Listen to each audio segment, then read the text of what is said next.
तो आइए देखते हैं एग्जाम्पल क्या कह रहा है ये वाला example. A constant force acts on an object of mass 5 kg for a duration of 2 seconds.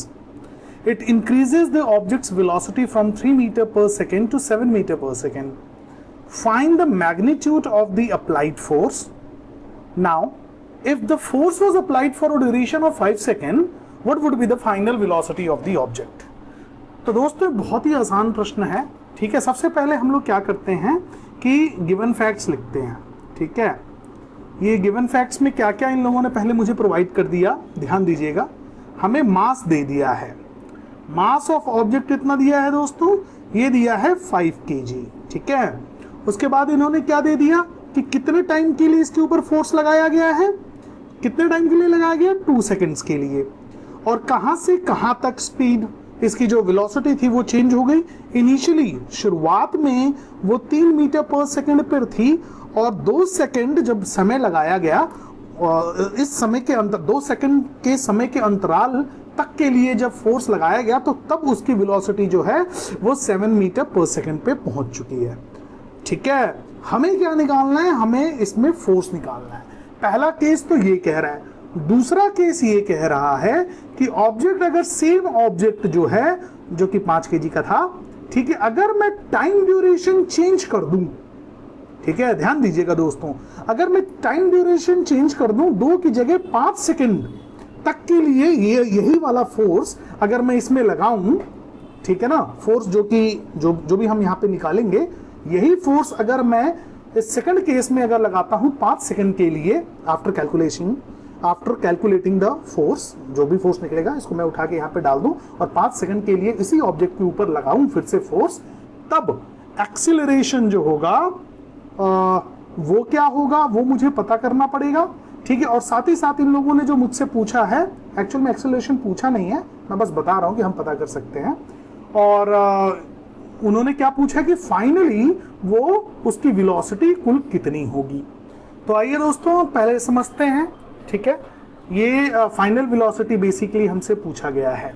ठीक है ना, याद रखिएगा सब कुछ डेटा जो है ऑब्जेक्ट का वो इसी केस का, केस ए बोल दीजिए इसको, इसी केस ए का ही डेटा का इस्तेमाल करके केस बी बनाया गया है, बशर्ते बस एक चीज को बदल के रख दिया गया कि टाइम भैया 2 सेकंड की जगह 5 सेकंड के लिए फोर्स लगाया जाएगा। तो सारा डेटा जो है वो एज इट इज है। अच्छा, इसमें जो इनिशियल वेलोसिटी इसकी थी, ऑब्जेक्ट पहले से ही चल रही है तो उसकी इनिशियल वेलोसिटी हमें दे रखी है 3 मीटर पर सेकंड। ठीक है ना, हालांकि मुझे सिर्फ वेलोसिटी, फाइनल वेलोसिटी निकालना है, हम एक्सेलरेशन भी निकाल सकते हैं, चाहो तो इसमें डिस्टेंस भी निकाल सकते हो, कुल कितना डिस्टेंस ट्रेवल करेगा। ठीक है, तो प्रश्न कुछ भी पूछे, अगर आपके पास सारा का सारा ये जो डेटा होता है वो अगर हो तो आप कुछ भी कर सकते हैं, क्योंकि आपको बहुत अच्छे से पता है दोस्तों कि जो फेमस इक्वेशंस हैं वो कौन सी हैं। v equals to u plus a t एक है आपके पास जो आप पढ़ चुके हैं, s equals to u t plus half a t square है दोस्तों, और 2as equal v square minus u square है।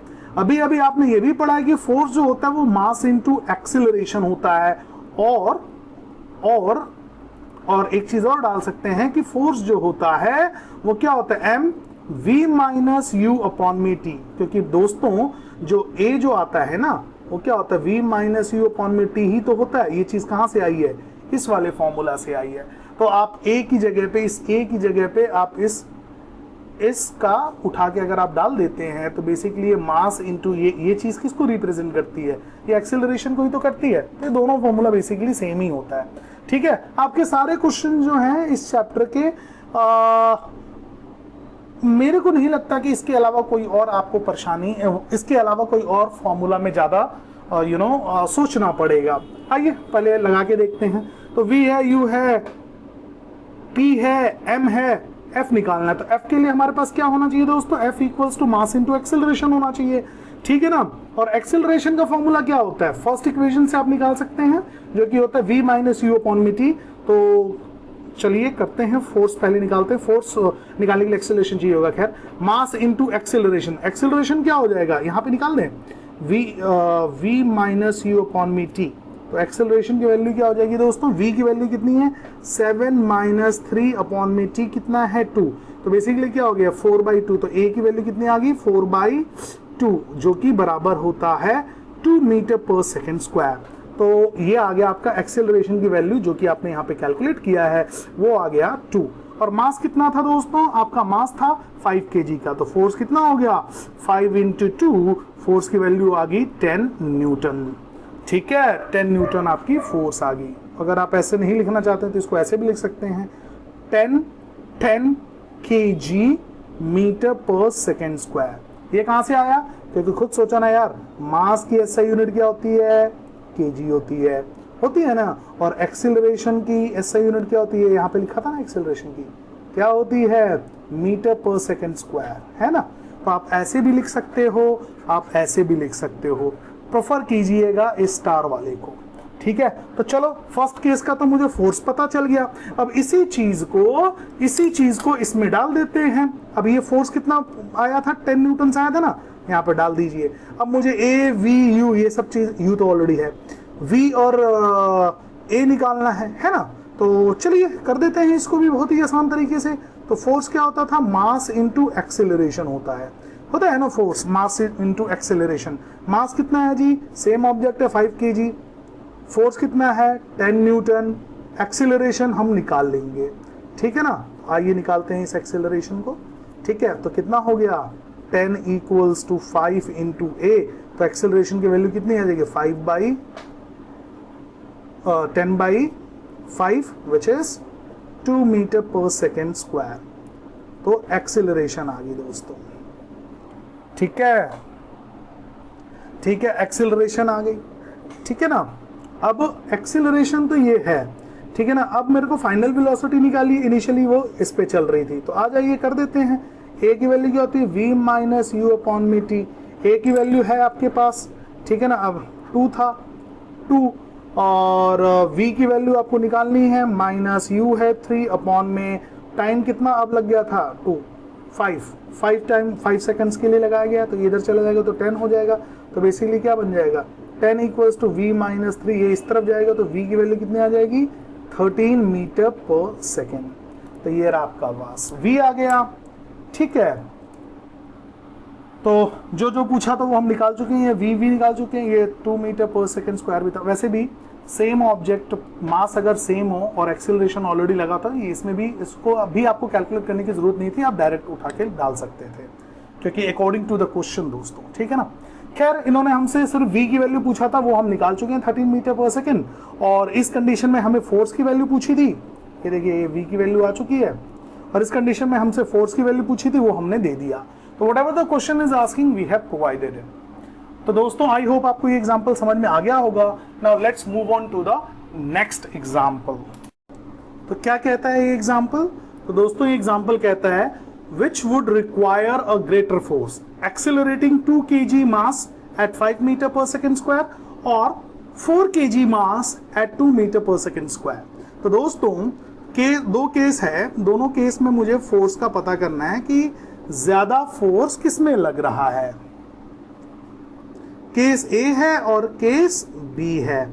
ठीक है, तो केस ए में जो है दोस्तों हमारे पास मास कितना दिया है, मास हमें दिया है दोस्तों 2 kg, और एक्सेलरेशन कितना चल रहा है, किस एक्सेलरेशन से 5 मीटर पर सेकेंड स्क्वायर से। इस कंडीशन में हमसे फोर्स पूछी है, और दूसरे में क्या बोला है कि मास जो है वो है आपका 4 kg का। ठीक है, और एक्सेलरेशन जो है वो है 2 मीटर पर सेकेंड स्क्वायर का। तो किसमें ज्यादा फोर्स की रिक्वायरमेंट होगी इस कंडीशन में, इन दोनों कंडीशंस में। ठीक है, तो दोनों का फोर्स निकाल देते हैं ना, F = ma होता है, तो सिंपली मल्टीप्लाई करके बता देते हैं। F की वैल्यू कितनी हो जाएगी, ma 2 × 5 विच इज पहले केस में आ जाएगा 10 न्यूटन्स, और दूसरे केस में, इस वाले केस में क्या हो जाएगा, F = 4 × 2 कितना आ जाएगा दोस्तों 8 न्यूटन्स। तो आई होप आप लोगों को ये बहुत ही डायरेक्ट क्वेश्चन जो है वो भी आपको समझ में आ गया होगा। Now let's move on to the next example. तो आइए दोस्तों पढ़ते हैं। A motor car is moving with a velocity of 108 km/h and it takes 4 seconds to stop after the brakes are applied।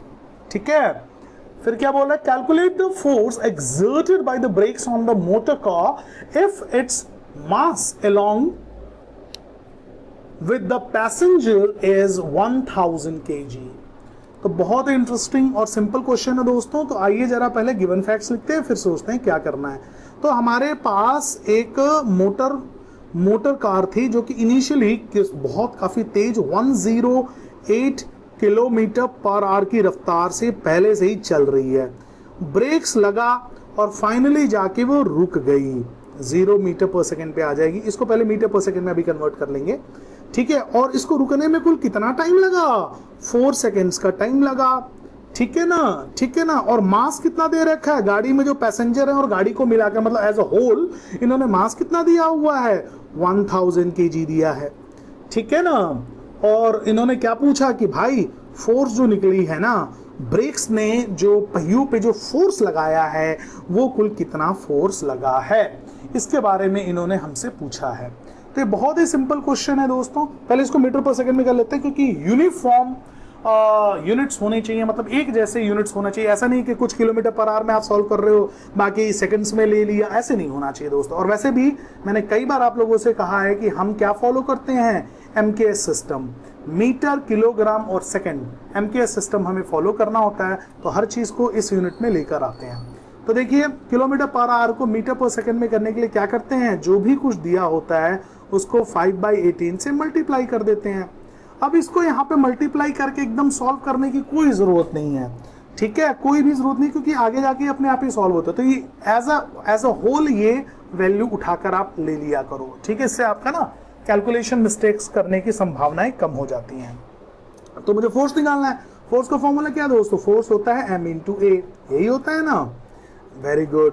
और एक तो ये होता है, और करके भी है, F की वैल्यू क्या होती है कि एक्सेलरेशन वाली वैल्यू डाल दीजिए, वो होती है V - U/t, क्योंकि by the definition of acceleration it is what, it is the rate of change of velocity per unit time. तो कितना चेंज हुआ वेलोसिटी में पर यूनिट टाइम को ही तो एक्सेलरेशन, पर यूनिट टाइम को ही तो एक्सेलरेशन कहते हैं। तो चाहे ये डालिए, ये स्टार वाला डालिए, चाहे ये टिक वाला डालिए, दोनों का मतलब एक ही है। तो यहाँ पे मोस्ट अप्रोप्रिएट ये रहेगा, नहीं तो अलग से हमको एक्सेलरेशन कैलकुलेट करके दिखाना पड़ेगा। तो डायरेक्ट ये वाली चीज डालते हैं। तो जैसे हम इसमें डालेंगे तो क्या हो जाएगा, F इक्वल्स टू मास कितना है दोस्तों, 1000, ठीक है, मल्टीप्लाई बाय V की वैल्यू कितनी है, 0, क्योंकि फाइनली जाके रुकी थी ना वो। और इनिशियल वेलोसिटी कितनी है दोस्तों, 108 × 5/18, ठीक है। जो भी इसका आंसर आएगा सॉल्व करने के बाद, डिवाइडेड बाय टाइम, टाइम कितना था 4। तो इसको सॉल्व करते आइए। ऑब्वियसली आंसर जो होगा, फोर्स जो होगा वो नेगेटिव आएगा, क्योंकि जो एक्सेलरेशन है ना वो नेगेटिव है, चीज फास्ट चलते हुए रुकी है। तो ब्रेक जो लगता है हमेशा नेगेटिव फोर्स हमको देता है, जिसको हम फ्रिक्शनल फोर्स भी आप कह सकते हो मोटा मोटा तौर पे। तो ये हो गया 1000 दोस्तों, और इनटू ये तो सीधा माइनस में ही आ गया। तो बेसिकली क्या हो गया, 108 × 5 डिवाइडेड बाय 18, ठीक है, होल डिवाइडेड बाय 4, ऐसा हो गया ना। हम लोग डायरेक्ट भी बता सकते हैं, लेकिन ये है कि आपको अच्छे से समझ में आ जाए।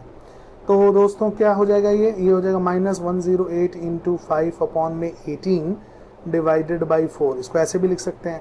फर्दर इसको कैसे लिख सकते हैं, ये हो गया 1000, आई बेग योर पार्डन, ये हो गया 1000 इंटू नेगेटिव में 108 × 5/18 × 1/4, ये हो गया। अब इसको काटा पीटा कर लेते हैं, ठीक है। तो आइए करते हैं। ये हो गया 9, ये हो गया 5, ये हो गया 4, ठीक है। और अब ये हो गया 9 6 ठीक है ना, ये डायरेक्ट हो गया 6 5 30 हो गया, 30/4 हो जाएगा। तो बेसिकली कैसे दिखा गया ये 1000 × 30/4, ये माइनस का चल रहा है, ठीक है ना। तो कितना हो जाएगा 15, ये 2 करो तो इसको 15 कर दो, ये हो गया 7.5। तो बेसिकली कितना हो गया, माइनस का 7.5 × 1000 हो गया ना। तो ये बेसिकली क्या आ जाएगा दोस्तों, माइनस का 7500 न्यूटन। तो इतना फोर्स लगेगा तब जाके जो गाड़ी जो है वो जाके रुकेगी, ठीक है। आई होप आप लोगों को ये एग्जांपल अच्छे से समझ में आ गया होगा। Now let's move on to the next one. तो आइए दोस्तों अब ये वाला एग्जांपल पढ़ते हैं। तो क्या कह रहा है, a force of 5 Newton gives a mass m1, an acceleration of 10 meter per second square, and a mass m2 an acceleration of 20 meter per second square. What acceleration would it give if both the masses were tied together? तो दोस्तों इसमें 3 case बना है, ठीक है ना। पहले समझते हैं केस ए, ठीक है, फिर देखते हैं केस बी, और फिर देखते हैं इन दोनों को कंबाइन करके जो केस बना रहा है वो केस सी है। तो पहले में देखिए मास कितना दिया है m1, ठीक है, और एक्सीलरेशन जो है वो कितना प्रोड्यूस हो रहा है से 10 मीटर पर सेकेंड स्क्वायर, और कितना फोर्स लगा था इस ऑब्जेक्ट में 5 न्यूटन का। वैसे ही दूसरे में क्या है, मास m2 है, और क्या किस एक्सीलरेशन से वो एक्सीलरेट हुआ है दोस्तों, 20 मीटर पर सेकेंड स्क्वायर से, और फोर्स कितना लगा है, सेम फोर्स लगा है 5 न्यूटन का, ठीक है। अब केस 3 में क्या कह रहा है कि मास क्या हो जाना है, m1 प्लस m2 हो जाना है। एक्सीलरेशन कितनी पहुंचेगी, अगर फोर्स जो है वो 5 न्यूटन का ही है तो कितना ही, बहुत ही सिंपल क्वेश्चन है दोस्तों। सबसे पहले इसका मास निकाल लेते हैं, इसका मास निकाल लेते हैं, इन दोनों मास को इसमें उठा के पुट कर देते हैं, और फिर इस एक्सीलरेशन को निकाल लेते हैं, है ना। जिंदाबाद अपना फॉर्मूला है m इंटू ए, बहुत फेमस फॉर्मूला है, force equals to mass into acceleration, जो कि हमारा सेकंड लॉ ऑफ मोशन की मदद से डिराइव किया गया हुआ था, ठीक है। तो आइए पहले का मास निकाल लेते हैं। तो F equals to m into a, m की वैल्यू कितनी है दोस्तों, m1, और m मतलब मास, और कितना एक्सेलरेशन था 10, और फोर्स कितना था 5, तो ये कर देते हैं 5/10 हो जाएगा m1। तो 5/10 का मतलब होता है 0.5 kg आ गया भैया आपका m1, मास 1 आ चुका है। सिमिलरली इसको यहाँ पे पेंसिल से कर देता हूँ। सिमिलरली मैं डायरेक्ट पुट अगर कर दूँ तो 5 इक्वल्स टू 20 इंटू m2 हो जाएगा। तो m2 की वैल्यू कितनी हो जाएगी, 5/20, 1 ज़ा 4 ज़ा, तो बेसिकली 1/4, तो बेसिकली क्या बन गया 0.25 kg इक्वल m2 आ गया, ठीक है। m2 भी आ गया, m1 आ चुका है, m2 आ चुका है, ठीक है। उठा के इसमें डाल देते हैं, इस वाले केस को यहाँ पे देखते हैं। तो क्या हो जाएगा, F equals to m into a होता है, तो फोर्स की वैल्यू वही है 5 न्यूटन, और मास जो हो गया, अब कितना हो गया दोस्तों, मास जो हो गया है m1 प्लस m2 है, क्योंकि दोनों को कंबाइन किया गया है, और एक्सीलरेशन हमें निकालनी है। इस क्वेश्चन मार्क ही रहने दीजिए, चलिए। तो ये क्या हो जाएगा, इन दोनों को अगर मैं प्लस करूंगा तो कितना आ जाएगा दोस्तों हमारे पास, ये हो जाएगा 0.75, ठीक है। 0.75 इंटू क्वेश्चन मार्क, इसको डिवाइड कीजिए तो 5 divided by 0.75 equals to question mark, ये क्वेश्चन मार्क ही एक्सेलरेशन है, ठीक है। तो इसको ना थोड़ा इधर करते हैं, तो क्या हो जाएगा, क्या था 5/0.75 इक्वल्स, अब एक्सेलरेशन लिख देता हूँ, चलो। तो ये पॉइंट हटाऊंगा तो अपॉन में डबल ये ऊपर चला जाएगा, तो बेसिकली क्या आ गया 500 डिवाइडेड बाई 75 इक्वल्स टू ए। तो 500 इसको कर लेते हैं, 5 1 ज़ा 5 एंड 5 5 ज़ा 25, और 5 1 ज़ा ये 100 हो गया, तो 5 3 ज़ा 15 एंड 5 20 ज़ा, तो 3 को करोगे तो 6 ज़ा 18.666 आएगा। तो एक्सेलरेशन बेसिकली क्या हो जाएगा 6.66 मीटर पर second square. So this is the acceleration जो कि आएगी। तो ये है आपका रिक्वायर्ड आंसर, ठीक है। तो आई होप आप लोगों को ये वाला भी एग्जाम्पल अच्छे से समझ में आ गया होगा। नाउ दोस्तों let's move on to the next example.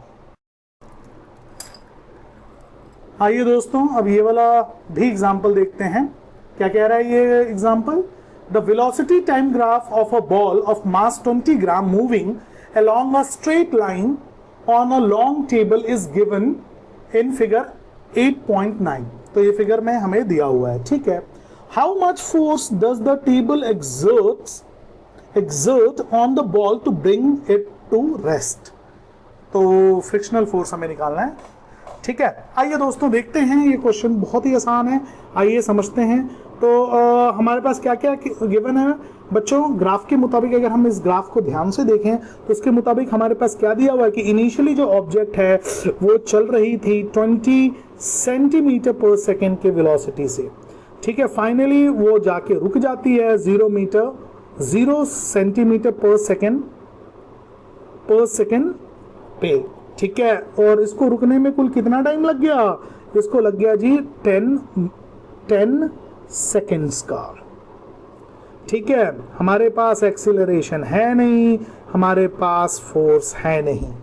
ठीक है ना, और लेकिन हमें ऑब्जेक्ट का मास जरूर दिया हुआ है जो कि है 20 ग्राम।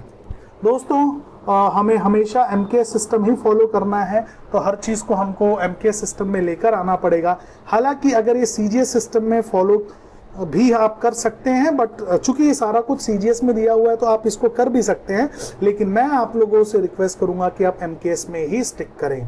तो एमकेएस को करने के लिए आ जाइए दोस्तों। सबसे पहले इनिशियल वेलोसिटी जो है उसको कन्वर्ट कर लेते हैं सेंटीमीटर को मीटर में कन्वर्ट करने के लिए क्या करेंगे? Divide by 100। ठीक है, तो ये आ गया मीटर पर सेकंड में आ गया। ये तो भाई 0 का तो 0 ही हो गया। ठीक है, टाइम तो एज इट इज सेकंड में ही है, 10 सेकंड का हो गया। एक्सेलरेशन हमें निकालना है, फोर्स हमें निकालना है। मास की वैल्यू कितनी हो जाएगी? 20/1000 kg, जिसकी वैल्यू कितनी हो जाएगी? 2/100। ठीक है, तो सबसे पहले हमें एक्सेलरेशन की वैल्यू निकालना पड़ेगा। ठीक है, v माइनस यू अपॉन में t। देखिए, अगर आप ध्यान से देखें तो हमारे पास v 0 है, u है, टाइम भी है, तो एक्सेलरेशन आप निकाल सकते हैं। और फिर आप फोर्स के अंदर फॉर्मूले में डाल सकते हो F = m/a। हमारे पास m तो है, ये रहा m। ठीक है, या और आप सिंपल तरीके से क्या कर सकते हैं? फोर्स जो होगा वो क्या होगा दोस्तों? फोर्स जो होगा आपके एक और फॉर्मूला है mv माइनस यू अपॉन में t, तो इसमें भी आप डाल सकते हैं। तो जिससे चाहे उससे आप निकाल सकते हैं। ठीक है, फिलहाल के लिए मैं इससे सॉल्व करने जा रहा हूं। देखिए कैसे निकलेगा। फोर्स की वैल्यू मुझे निकालनी थी, मास की वैल्यू मुझे दे रखा है 2/100। ठीक है, v कितना है जी? 0 माइनस u कितना है जी? 20/100। ठीक है, जो भी इसका आंसर आएगा डिवाइडेड बाय कितना होना था? 10 सेकेंड्स। ठीक है, आइए सॉल्व करते हैं। तो ये बेसिकली फोर्स, ये क्या हो जाएगा? ये हो जाएगा 0.02 इंटू, इससे ये कट जाएगा तो ये हो जाएगा 0.2, ये हो गया ना, माइनस 0.2 डिवाइडेड बाय 10। यही है ना, ये देखो ना, इसको इसने पॉइंट बना दिया, फिर डिवाइड में ये भी था। तो अब क्या बन जाएगा? फोर्स इक्वल्स टू 0.02 इंटू, अब इसको करोगे तो क्या आ जाएगा? 0.02।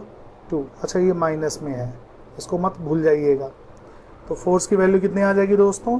दोनों को मल्टीप्लाई करूंगा तो ये तो हो जाएगा 0.1234, 4 है ना, 1 2 3, और फिर आ जाएगा ये इतना न्यूटन्स। ठीक है, आई होप आप लोगों को ये क्वेश्चन बहुत अच्छे से समझ में आ गया होगा। ठीक है।